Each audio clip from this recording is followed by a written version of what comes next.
Hello everyone, welcome to our channel, and today we will see how we can restore the deleted contacts on our Android device. So for that you need to open up your browser and then search for contacts.google.com, and after that just scroll down a little bit and then you will be able to find this search result which is of Google Contacts.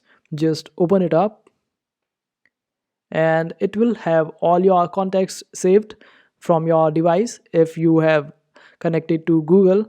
And also if you want to specifically find some contacts which has been deleted, then you can just simply click on the three lines on the top and then click on the bin section over here, and all your deleted contacts will be found over here. Just click on them and restore them.